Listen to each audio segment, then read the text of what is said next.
आसपास के सभी एरियाज की सीसीटीवी फुटेज चेक कीजिए। हाँ, थैंक यू। मीरा, कहाँ जा रही हो?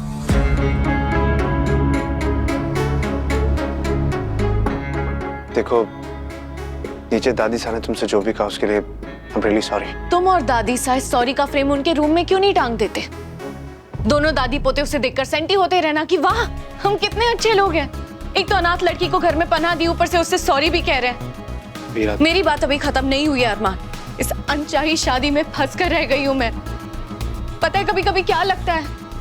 कभी कभी लगता है कि काश युवराज ने मुझे गोली मार दी होती। रोज रोज यहाँ घुट के मरने से तो बेहतर होता कि एक ही बार में मर जाती। तुम क्यों नाराज हो रहे हो?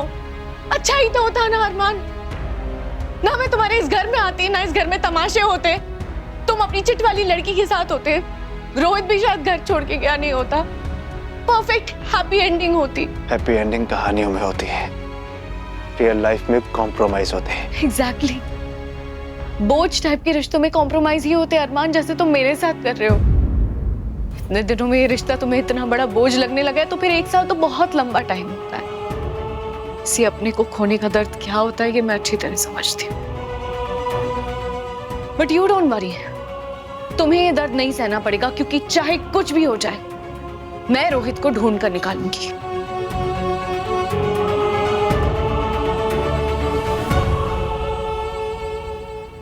रोहित, आई एम सॉरी तुमसे थोड़ा सा पर्सनल सवाल पूछ रही हूँ, लेकिन तुम्हारी और रोहित के बीच में कुछ प्रॉब्लम्स थी क्या?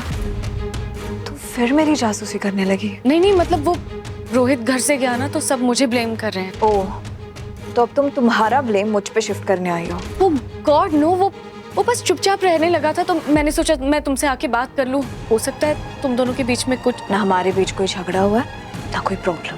तुम्हारा और रोहित का कोई झगड़ा नहीं हुआ। रोहित और अरमान का भी झगड़ा सॉर्ट आउट हो गया था।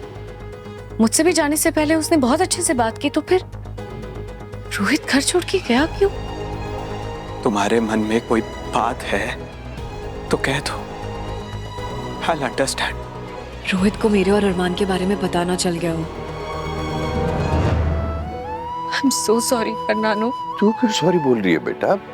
दवाई तो मैं खाना भूला था, तूने क्या किया है? मैंने ही कुछ किया होगा, तभी इस घर में हर गलती का ब्लेम लोग मुझ पे ही डालते रहते हैं। पता है मम्मा मुझे सही डांटती थी, अभिरा नो बड़बड़ नो गड़बड़।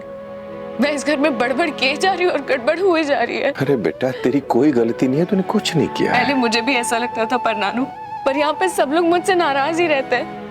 मैंने ही कुछ किया होगा। नहीं बेटा, कभी कभी गलती किए बिना भी भुगतना पड़ता है, जैसे गोयनका परिवार की बेटियों को भुगतनी पड़ी। मुझे तो ऐसा लगता है जैसे मेरे परिवार की बच्चियों को श्राप है। ना माँ बाप का प्यार मिलेगा, ना पति का साथ, ना कोई खुशी। पता नहीं क्या गुनाह किया है बच्चियों ने। फिर तो पर नानू मैं और मम्मा भी गोयनकास की बेटी होंगी।